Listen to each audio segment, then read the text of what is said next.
concepto de hernia recidivada. Una hernia recidivada es cuando una hernia reaparece en el mismo sitio anatómico de una hernia que fue tratada previamente ya quirúrgica dentro de los 5 años de ese tratamiento. Eso ocurre más frecuentemente en las técnicas que no usan telas, que no usan mallas, ¿verdad? Solamente usan puntos, que son las herniorafias. Cuando la técnica quirúrgica solamente emplea puntos de reparo anatómico, se llaman herniorafias.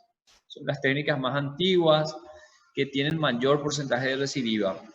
Actualmente se usan las técnicas que usan malla, que usan tela, y son las hernioplastias. También tienen porcentaje de recidiva, pero mucho menor que las herniorafias. En general, las hernias se desencadenan por factores predisponentes, como por ejemplo la herencia. Existe un 25% de antecedentes familiares en los pacientes que tienen hernias. La edad es mucho más frecuente la aparición de hernias, por ejemplo, en ancianos o complicaciones en ancianos, ya que los tejidos son mucho más laxos, no son más tan potentes, ¿verdad? La obesidad es un factor importante que debilita prácticamente no solamente la pared abdominal, no solamente tienen una debilidad, van perdiendo el tono de los músculos de la pared abdominal, sino que también los obesos tienen mayor grasa intraabdominal y por tanto mayor presión intraabdominal. Y el sexo también es un factor predisponente, por ejemplo, en el caso de la mujer, prácticamente el sexo es un factor predisponente para las hernias plurales, ¿no? Factor desencadenante. La hernia clásicamente también se asocia a varias otras situaciones clínicas que aumentan la presión intraabdominal y que contribuyen a la aparición de las hernias, ¿verdad?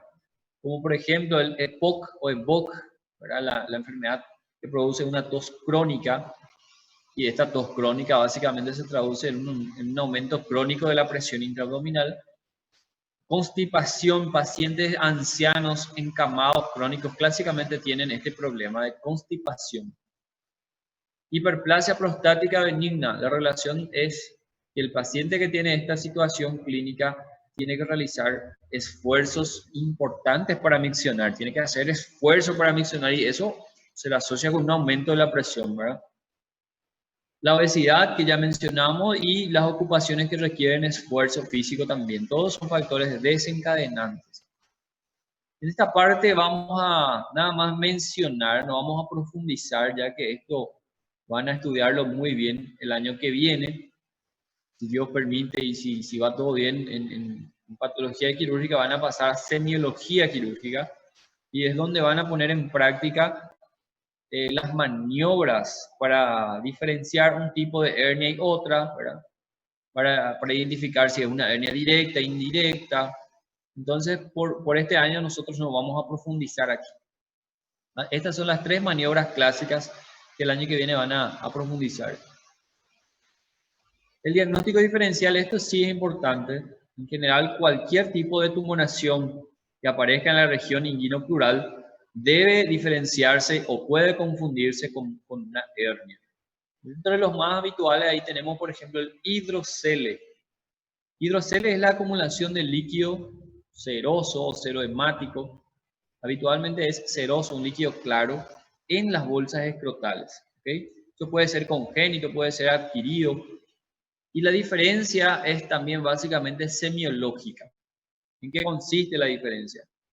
Imagínense que el escroto esté cargado con líquido claro y al apoyar una fuente luminosa, una linterna, sobre las bolsas escrotales, eso va a generar lo que se llama una transiluminación positiva. Si fuera el contenido herniario, ¿verdad? Ya sea epiplón o estructuras viscerales, no generaría esa transiluminación. Otra diferencia es que el hidrocele, la tumoración escrotal, es un llenado de abajo para arriba. Y es fácil de imaginarnos por qué. Imagínense ustedes, cargan una bolsa de agua, cargan agua. Esa bolsa se va llenando de abajo para arriba, ¿verdad? El agua lo va llenando de abajo para arriba. Ya en la hernia ocurre un llenado de arriba para abajo, pues el contenido viene desde la cavidad abdominal hacia el escroto. Entonces el llenado es oblicuo de arriba para otra diferencia. Y por último, El hidrocele no tiene pedículo. No tiene pedículo, pues no tiene ninguna represión peritoneal que lo acompaña. Ya en las hernias, como el contenido o prácticamente el saco es el peritoneo que acompaña hasta las bolsas escrotales, entonces al pinzar con los dedos se puede sentir un pedículo en el caso de las hernias. Esas tres son las grandes diferencias entre el hidrocele y una hernia inguino-escrotal. Otro importante es el hematocele, presencia de un hematoma o sangre en las bolsas escrotales. Esto genera transmisión negativa y prácticamente la regla es el antecedente traumático previo. Es bastante frecuente en niños y adolescentes y el mecanismo específico suele ser, por ejemplo, un accidente con el asiento de una bicicleta, ¿verdad? Y también la visualización del hematoma es evidente. Adenitis, cualquiera ya tuvo algún proceso inflamatorio o infeccioso en los miembros inferiores, ¿verdad? Por ejemplo, una herida por un clavo o cualquier otro tipo de herida que se infecta y comiencen a aparecer ganglios inflamatorios en las regiones inguinales, dolorosas, con signos inflamatorios locales y también sistémicos, y además una tumoración que es irreductible, ¿verdad? A diferencia de las hernias que ya dijimos que suelen ser reducibles. Quistes de cordón y aneurismas que son ya bastante raros. En el caso de los aneurismas, una tumoración pulsátil inguino-pleural puede tener frémito, que es una sensación de frote al colocar la mano sobre esa tumoración. Las complicaciones ya habíamos mencionado, aquí lo que cabe destacar nuevamente es, ya hablamos de la hernia de Richter, ya quedó claro, era un enterocele parcial donde hay un pinzamiento lateral y un alto riesgo de estrangulación. Otra variedad de hernia también potencialmente estrangulable o estrangulante es la hernia en W o en W de May, ¿okay? O también conocida como hernia de la estrangulación retrógrada. Fíjense que existe un mecanismo de doble entrada y salida del asa, ¿verdad? Dando incluso la impresión de una letra en W, ¿verdad? En W. Lo particular de este tipo de hernia es que la zona del asa necrosada o comprometida no es la que queda para dentro del saco herniario, sino esta porción que queda para dentro de la cavidad abdominal.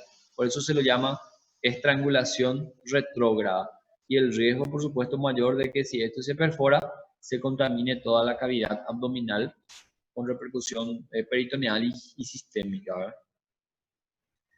Hernia inguinal infantil, básicamente el tipo de hernia que predomina en los niños, el tipo de hernia inguinal que predomina en los niños es la indirecta también, ¿okay?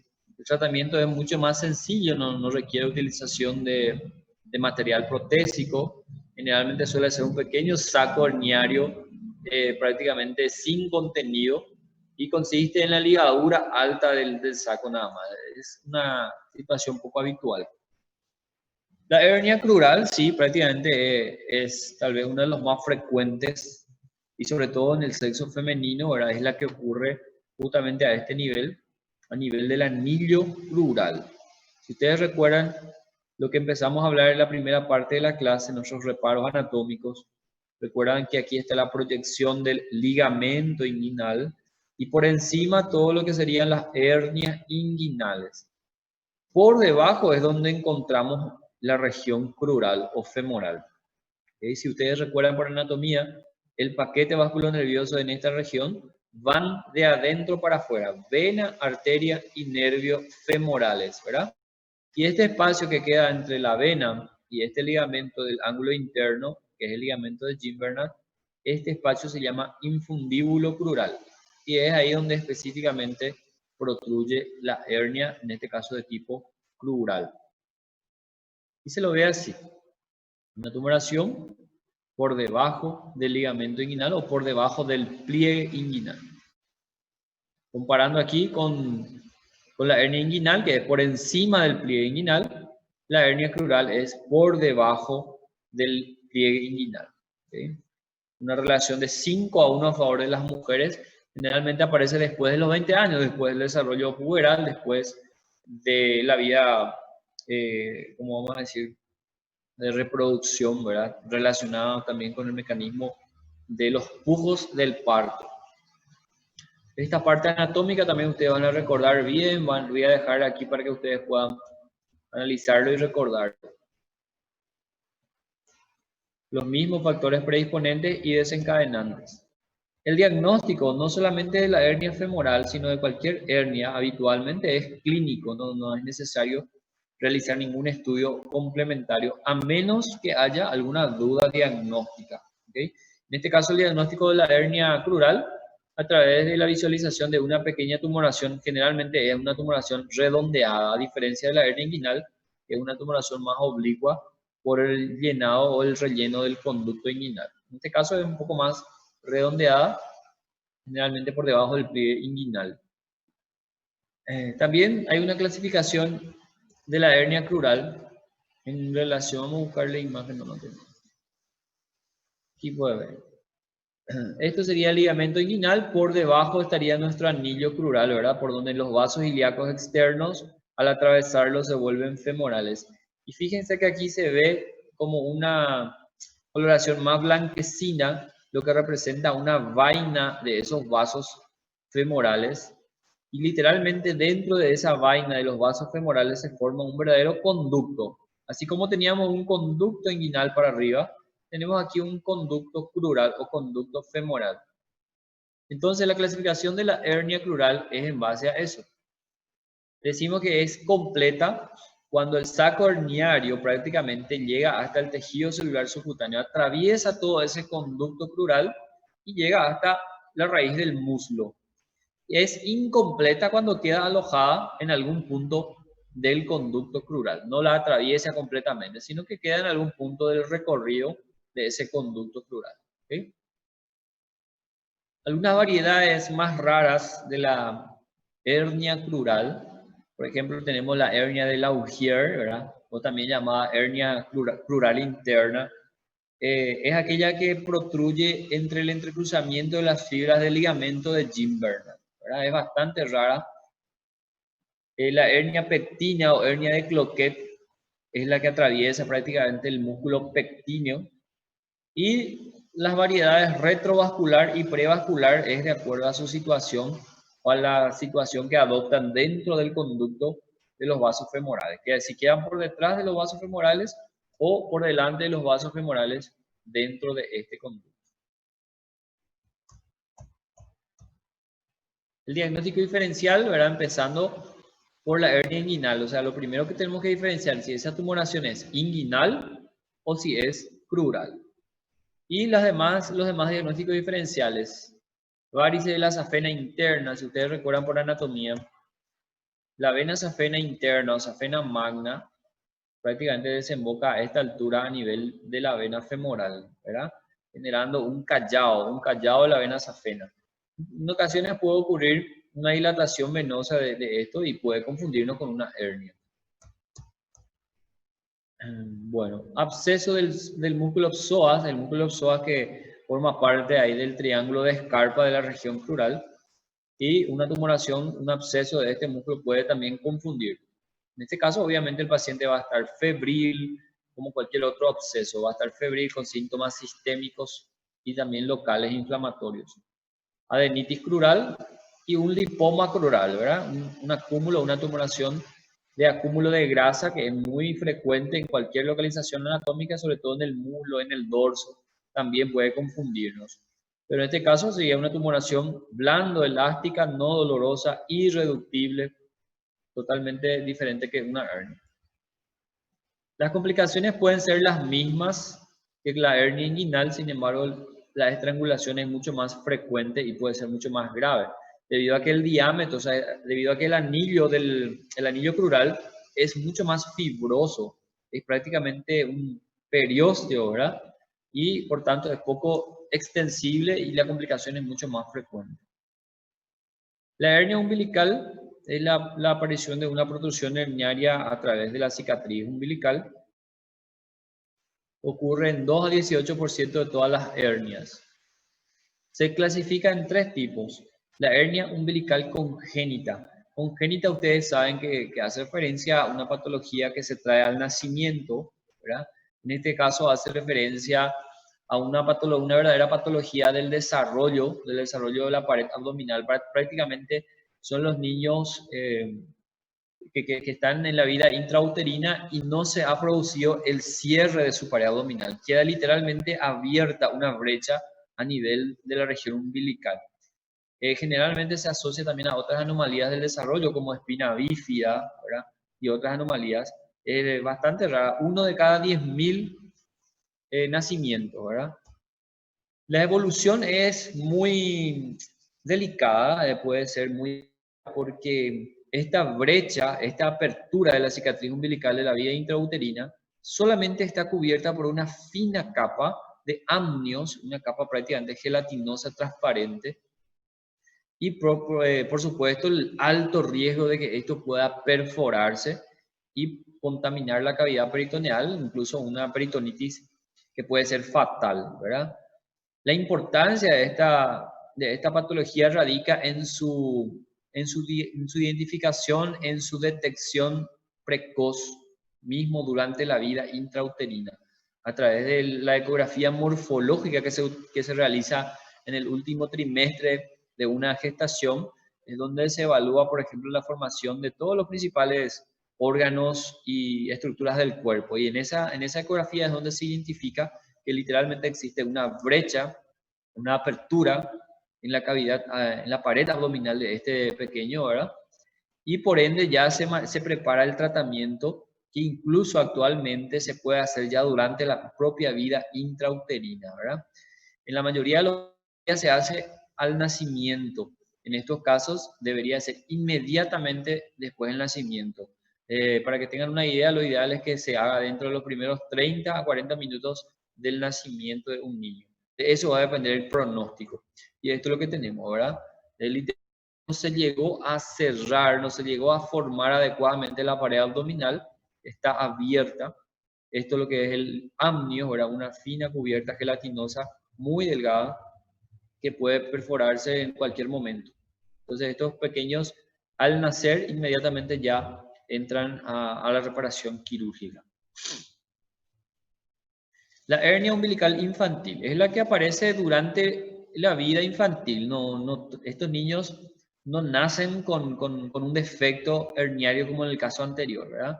Ustedes saben que los que tienen hijos principalmente van a saber que el cordón umbilical después del nacimiento cae aproximadamente entre los 7 a 10 días después del nacimiento. Una vez que cae el cordón umbilical de un recién nacido, comienza un periodo de cicatrización, de fortalecimiento de lo que sería la cicatriz umbilical. ¿Okay? Y eso tarda aproximadamente 2 a 4 meses. Incluso algunas literaturas hablan de que la verdadera cicatriz umbilical bien fortalecida se obtiene aproximadamente al año de vida. Ahí podemos decir que realmente la cicatriz umbilical está bien fortalecida.